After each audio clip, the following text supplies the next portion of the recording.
So much progress came from those with the skill and will to fight and win. From the warriors, with your shield or on it.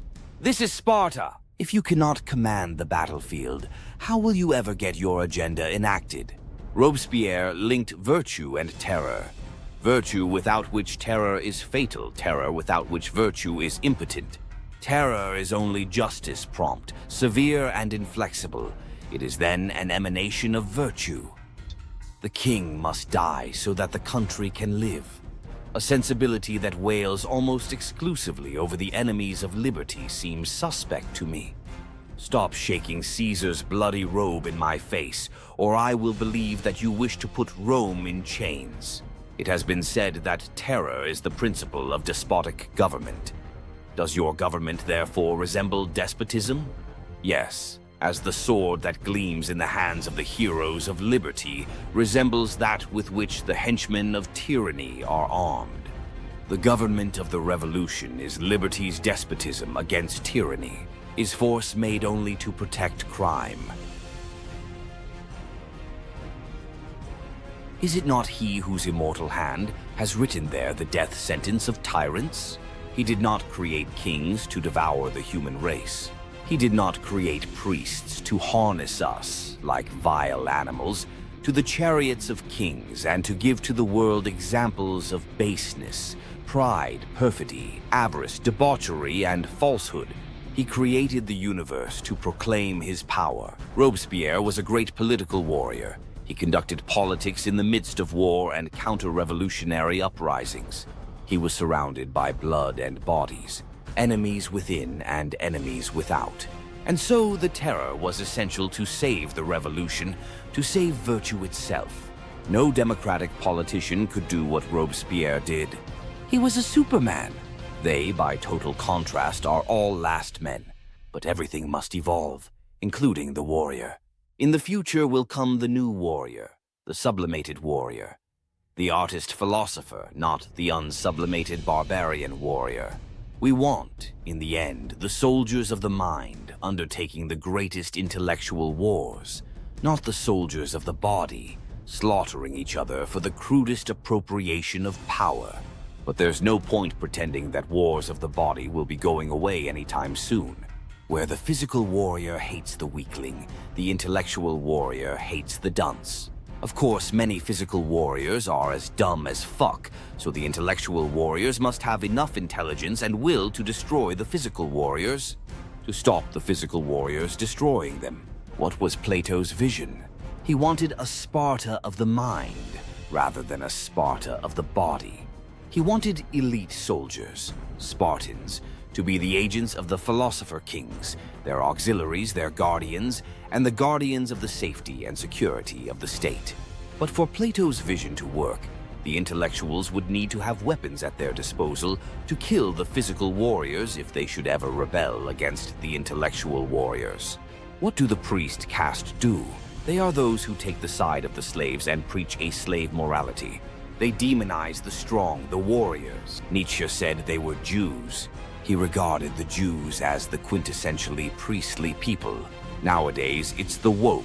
If we are to have priests at all, then what we need is a new kind of priest caste, one that takes the side of strength rather than weakness. In other words, the priests must assume a warrior psyche. They are no longer to be the opponents of the warriors, but even the highest psychological expression of the warrior. The sublimated warriors who take on the biggest wars of all. The wars of knowledge. The wars to understand exactly how the cosmos operates. And the wars to become gods, the strongest beings of all. We need a knightly caste of intellectual priests. If you think about King Arthur and the Knights of the Round Table, they were brilliant physical warriors who were also devoted to the highest spiritual quests. They weren't any kind of intellectuals, though, sadly. Imagine Plato as King Arthur and the Round Table as the home of the greatest warriors of the mind, with the highest spiritual goals. This is what humanity must arrive at. The philosopher, the artist, the scientist, the mathematician, the priest, and the warrior must blend into one. Nietzsche spoke of Caesar with the soul of Christ. Caesar was a great soldier and a great politician, and also a man of high intellect. So was Alexander the Great. So was Napoleon.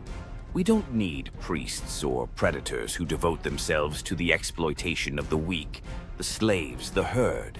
We need those devoted to the optimization of human strength, human intellect, human knowledge. I.e., we need the Superman, not the last man. We need those who preach a Superman philosophy, not a last man philosophy. Today's world is all about the last man. The strongest people in society are priests, in Nietzsche's terms, i.e., they are those who spend all of their time cultivating the herd.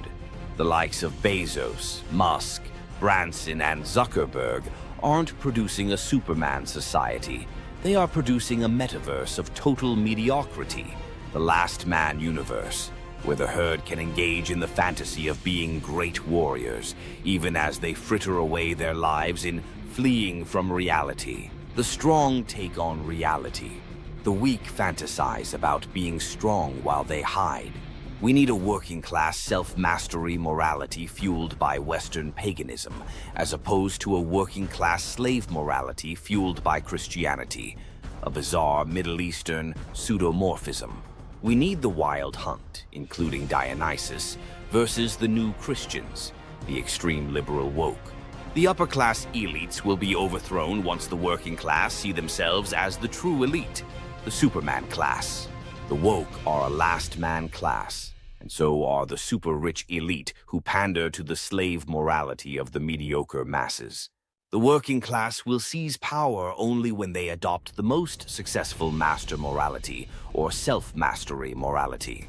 Historically, the workers have been drawn to a slave morality, reflecting their fear of the elites. The working class must never be afraid of the elites. They must have contempt for them and see them as decadent, degenerate, evil scum who prey on weaklings and run away from a real fight.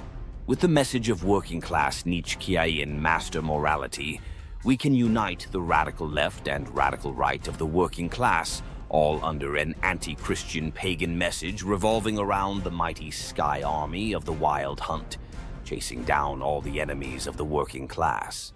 Most influencers are bourgeois. They have never mixed with the working class and know nothing about the working class. That's why they blabber on about stupid middle-class virtue-signaling subjects. They are a counter-revolutionary force opposed to the working class, who is weaponizing woke issues. It certainly isn't the working class. It's the bourgeoisie. They have never in their life interacted with working-class culture. They don't know any working-class people. Your primary allegiance must be to the working class. Remember, the task is to overthrow the elites, and that can only be accomplished via working-class solidarity. If you're in the trenches and streets fighting the elites, we've got your back, just as you have ours. The revolution is not about harming the workers, it's about making them glorious and free at last. Is there anything worse than influencers praising Nietzsche, even as they preach the purest anti-Nietzscheanism? This polemic should be considered our version of Nietzsche's The Antichrist. Except our target of contempt is not the old conservative Christians, but the new liberal Christians, the woke, constantly preaching slave morality, and always trying to cancel the strong.